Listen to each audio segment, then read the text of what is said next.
Thank you for joining us. This is Live with Miami's Community News, and I'm Michael Miller. We have two very special guests today.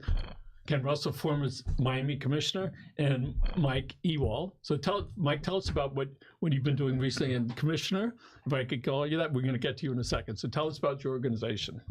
Sure. So hi, my name is Mike Ewall. I'm the founder and director of Energy Justice Network. We're a national group based in Philadelphia, where I live, surrounded by the worst cluster of waste incinerators in the nation. There are 5 of them.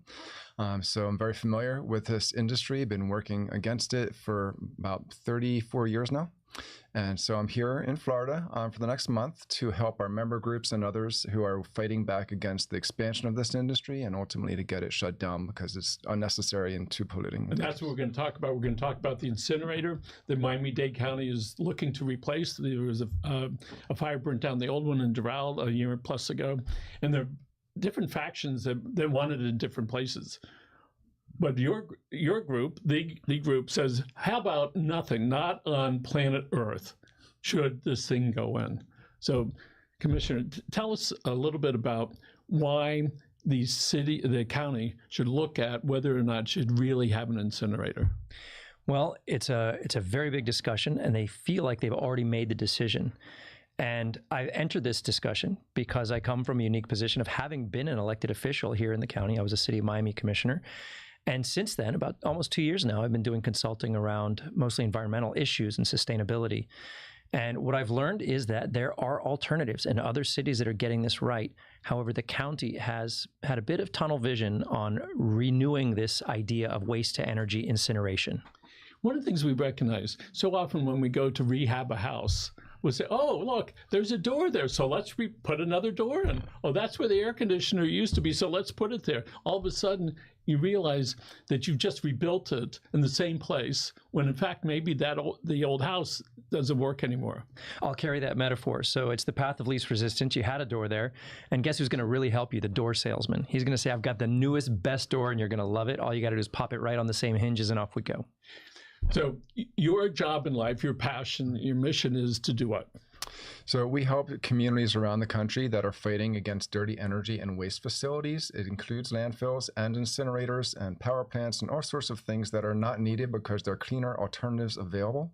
In this case, zero waste solutions and clean energy solutions. And so, Ken, if you believe the conversation that's going on, oh, this is the most modern thing and it's going to be perfect, and the people that are against it are using old science, how do you respond to that? Well, I believed it for the longest time. When I was an elected official, the city of Miami was very proud to think that we were a zero waste organization as a city because we burnt everything. And it was recycling because you were turning it into energy. And what I didn't learn until actually I was out of office and started joining Sierra Club is that there is no mitigation for the greenhouse gases produced by these incinerators. They may make it smell better. They may make it cleaner in terms of toxins, but this will be a massive emitter of carbon and greenhouse gas. The people that are opposing it in Doral, right? And there are a lot of people that are opposing it. They don't want it in Doral. They want it somewhere else. But there are whole groups of people that do want it near the Everglades or in Doral or in some other locations. What's your take on that? Well, a lot of people start off in NIMBY mode. That's not in my backyard. However, a lot of times when people learn even a little bit about the topic, they start to realize pretty quickly that's really an issue of not in anyone's backyard. Mm-hmm. There are not big groups of people saying, put it here, put it there. This is the technology that communities compete to keep out of their communities. So what they're doing is saying, don't put it here, don't put it there, not that they're passionate about putting it anywhere. So, but how do you move people from not in my backyard to, hey, we don't want it at all, let's figure out some options?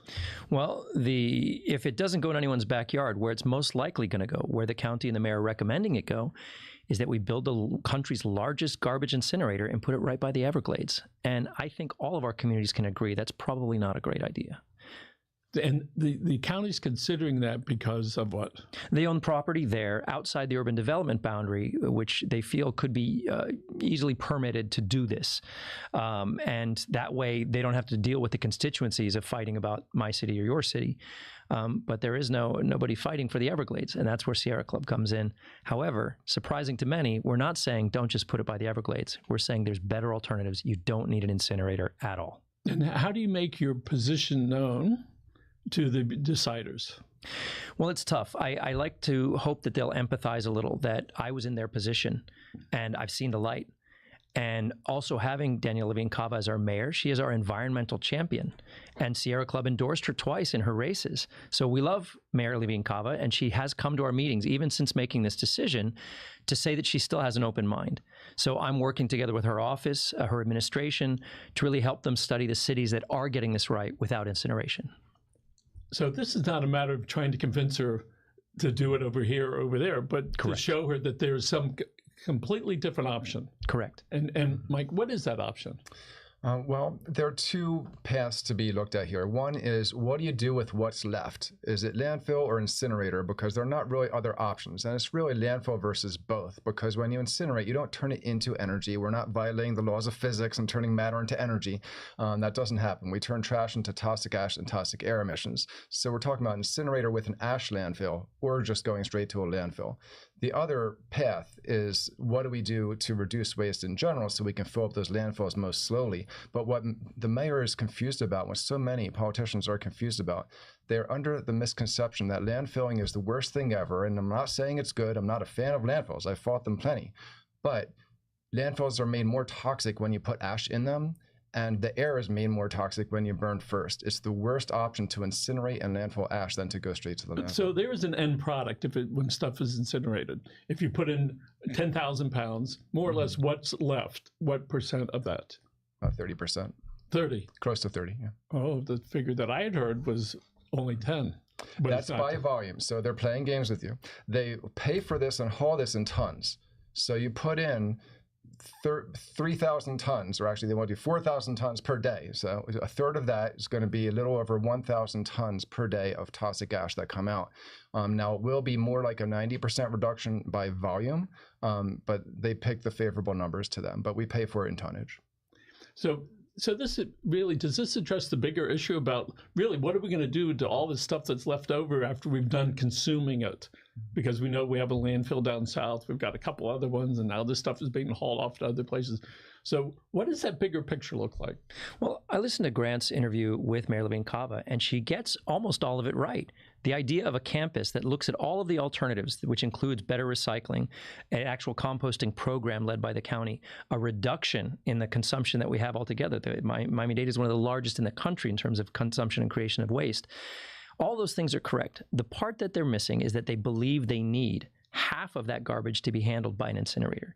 Whereas if they're bringing in a true zero waste consultant, let's scale that so that we're dealing with our entire stream to reduce as much as possible that would go to the landfill. Take all the organics that would go to the landfill, all the green waste. That's what creates the methane. This is the other misconception. Landfills are bad, landfills are bad. Landfills as we know them are bad. When you fill them with wet, green matter that breaks down and creates the methane. If we can take out all of that and work on a composting program, you can reduce the need for landfills enough, and you can reduce the need for an incinerator. And where would that stuff go?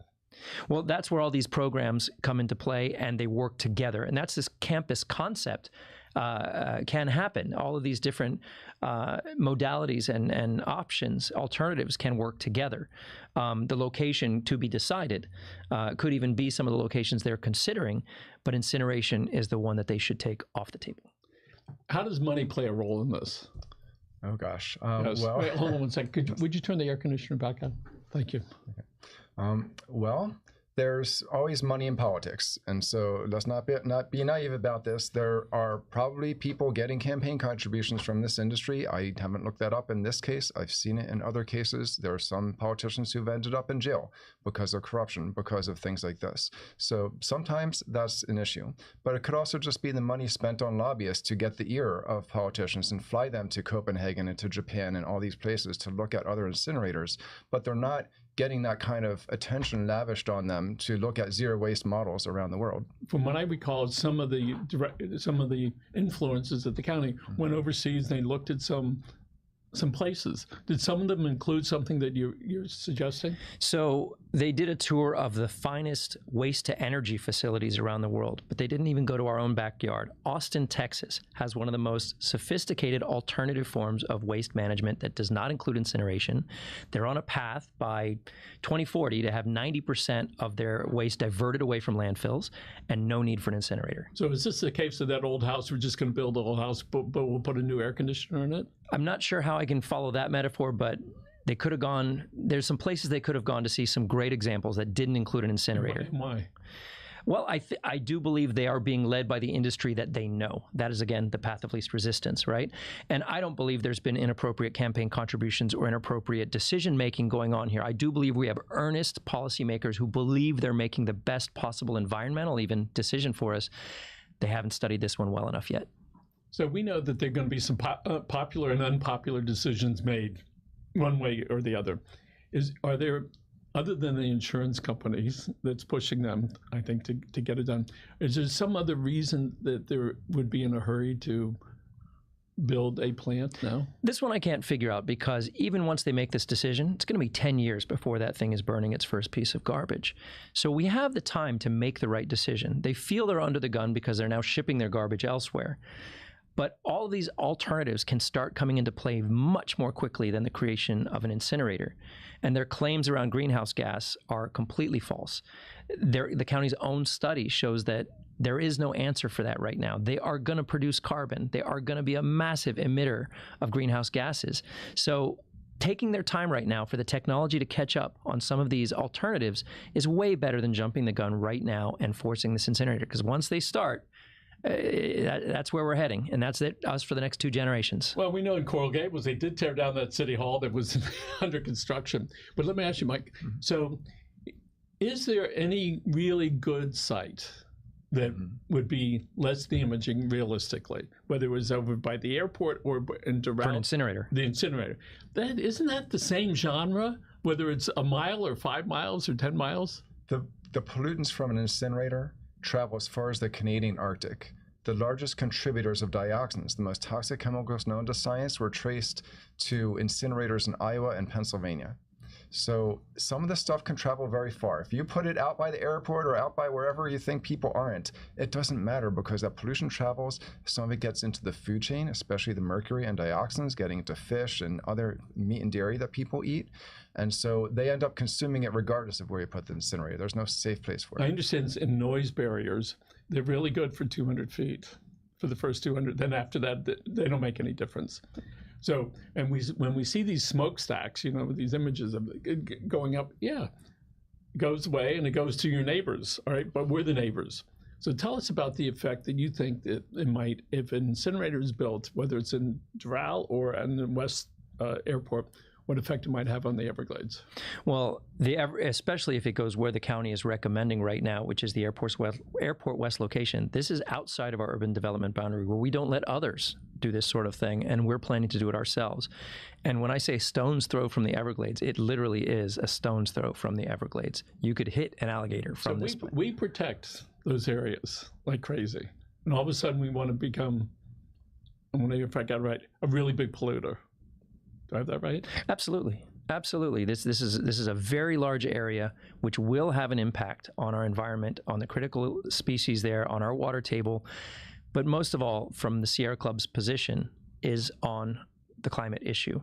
And that's why neighborhoods aren't at play here. This is our planet that we're talking about when you talk about the creation of greenhouse gases. And if the county truly has made promises that climate is an emergency, we need to reduce our greenhouse gas emissions, we have goals for that, why would we be thinking about creating the largest emitter in the county? Do you have a website we could go to, Alex? What's your website? Energyjustice.net. Okay, he's going to put it up on the screen and make sure that it's good. But why should the guy that lives in Doral or South Miami or Westchester or Medley or Miramar care? Well, if we all care about our planet, we don't think about our garbage and where it goes, but if we all care about our planet and we count on our policy and legislators, our policymakers to make the right decisions around that, we should care. We should care. And also from a cost perspective, This is a multi-billion dollar, multi-year deal that we're putting together potentially with a waste-to-energy producer. There are less expensive ways to handle our garbage as well, and that's the bottom line of everybody. So when we look at the county's recycling program, and I frequently talk to the people, outside of that conversations that I have, I'm not hearing any conversation, any real public conversations, no matter what they're doing. And I'm all for marketing and everything, but unless you're this big, it's not there like it used to be 10 or 15 years ago. There was a higher conversation. The Sierra Club, God bless him, and guy's name is Steve. Steve Leidner, yes. I've seen some of his stuff. He's out there fighting for the people and the things they can't fight for itself. So what do you need to do in the Sierra Club to get the commission to say, hold off, December is too soon. What do we have to do to get them to look at some alternatives? We need to dispel some of the myths and fallacies. One, around landfills, that there is a better version of a landfill that doesn't create methane.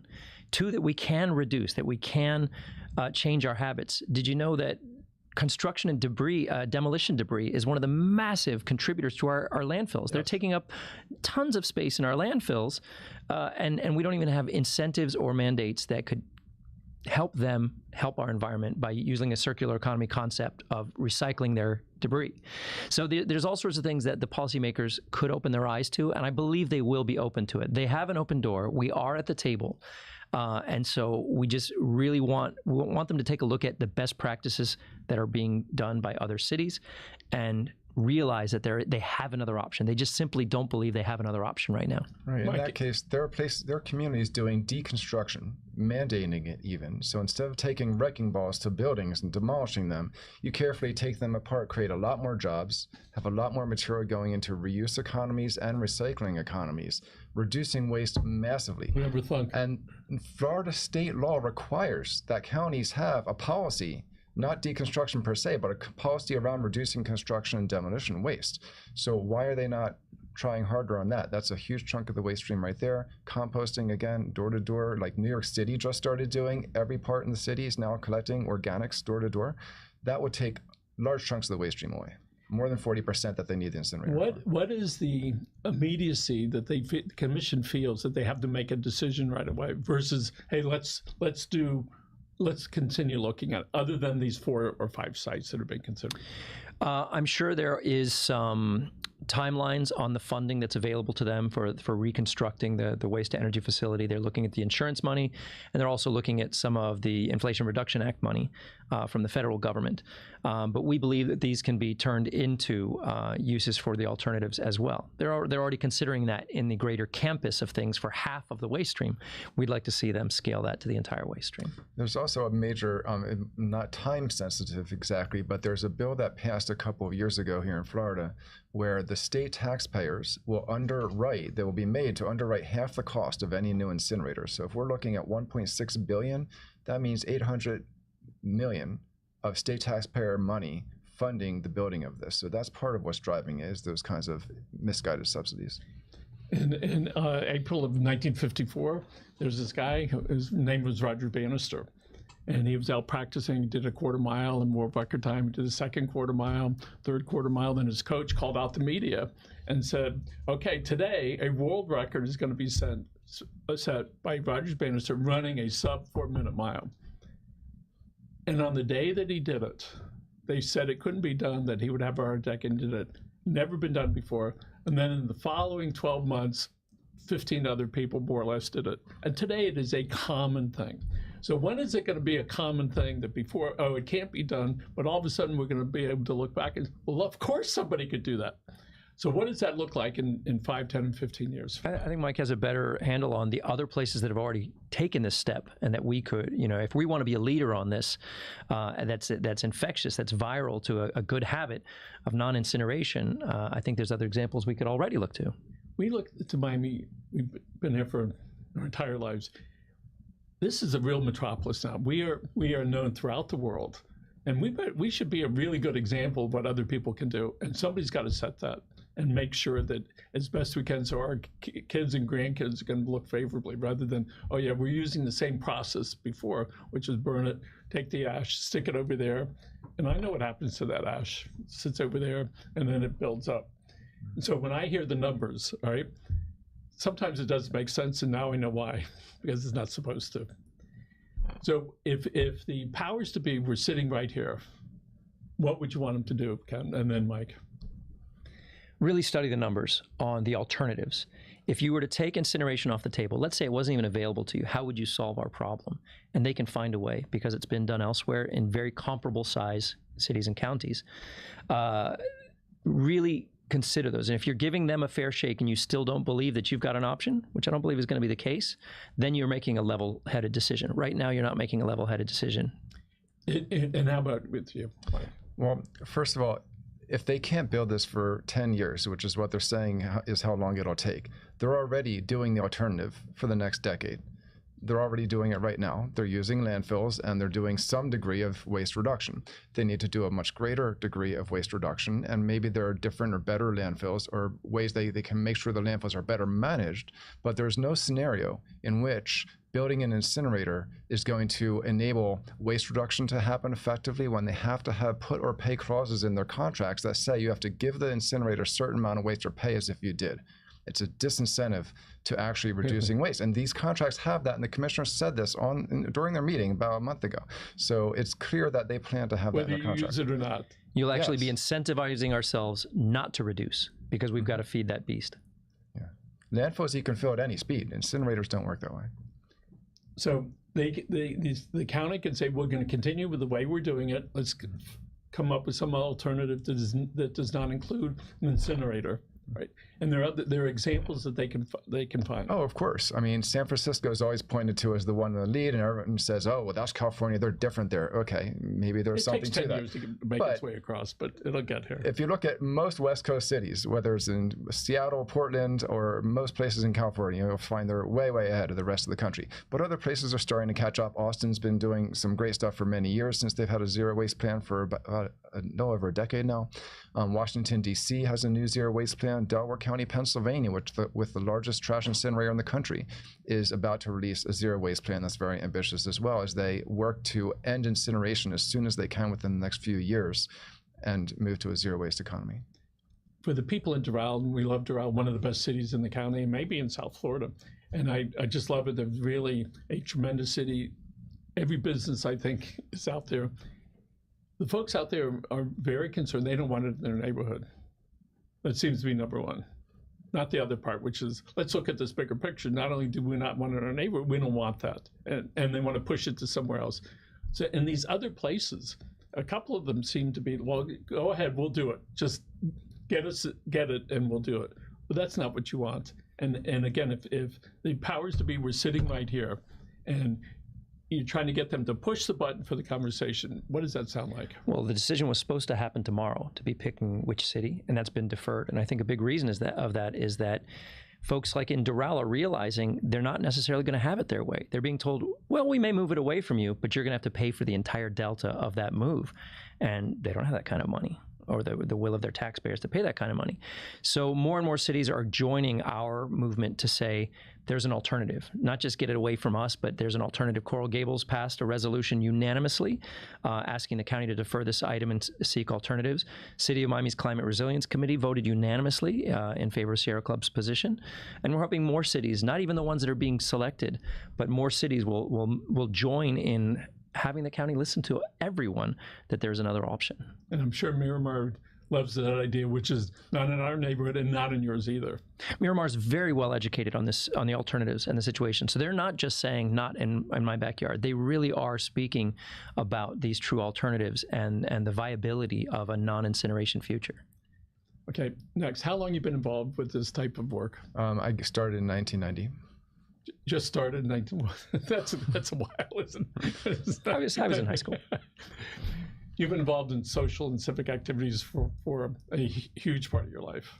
Well, this is a very full circle moment for me, because the only reason I got into politics was there was a contaminated park in front of my house full of incinerator ash. Oh, no kidding. And that was Merry Christmas Park, and it was Old Smoky, and that whole story of incinerator ash that contaminated 6 of Miami's parks.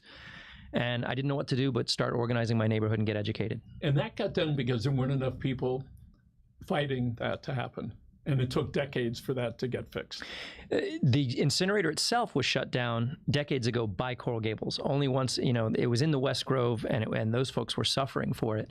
But once the smoke started really bothering Coral Gables, they mobilized and shut down the incinerator, where the ash ended up, however, didn't get dealt with for decades.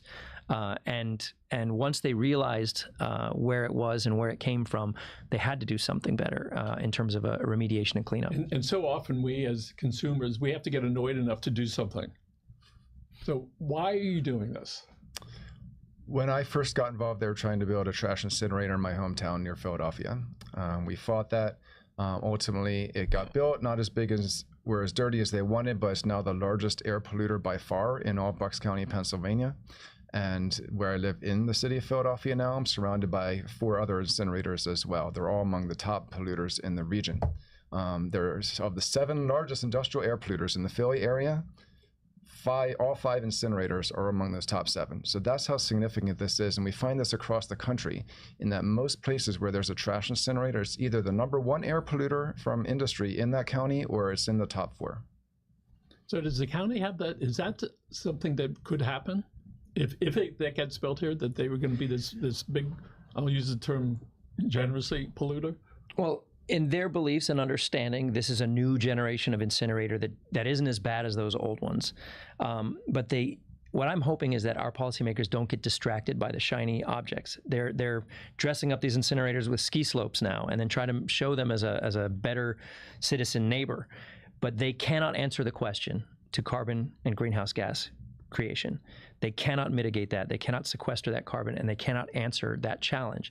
So if our legislators ask those hard questions, there is no distraction from that. And they need to think of a better way. What we find, if we look at the EPA data, burning trash is 65% more greenhouse gas emissions per unit of energy than burning coal. So if you do an apples to apples comparison, that's what you find with the data on what's actually coming out of the smokestacks. But it's not just carbon issues, where they have a lot of creative math where they argue that they're a climate solution with some very interesting accounting.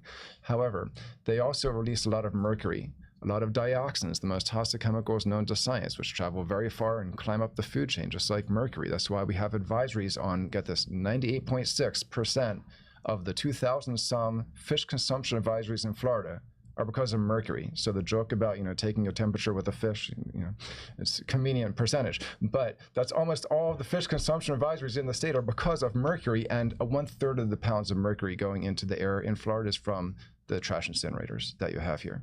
Who are some of the young leaders in the Sierra Club and people that are getting involved? Well, the young leaders now are the kids in school. Many of the schools, we saw their projects and reports at our last Sierra Club meeting, have converted their scrap foods from their cafeterias into composting. And they're really recognizing that their county doesn't have a robust composting program at all. And they're leading the way on this. And so we need to listen to our youngest, because they're the ones that inherit this future.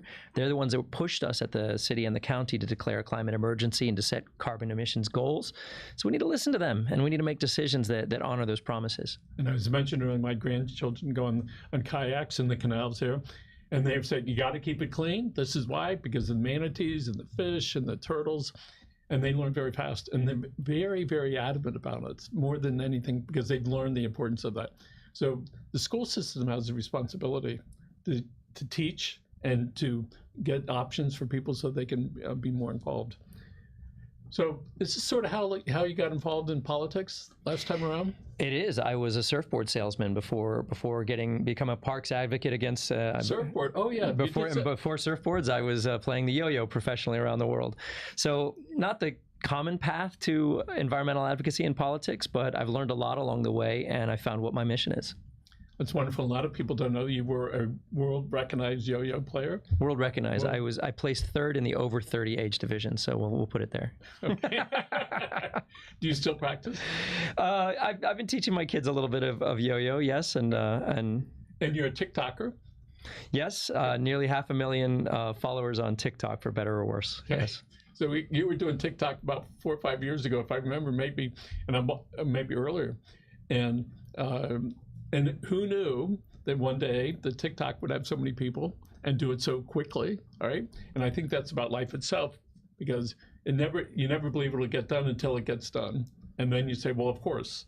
So we hope that the county delays it and they find some alternative, and we're happy to participate on whatever level you would like us to do that. Thank you for being here, and thank you for caring enough, because the little kids are all out there looking at you guys and making sure that we take care of things. Thanks for getting the word out. Thanks, And Mike. Russell, thank you. Michael, thank you so much. Appreciate it. Remember, folks, take care of yourselves.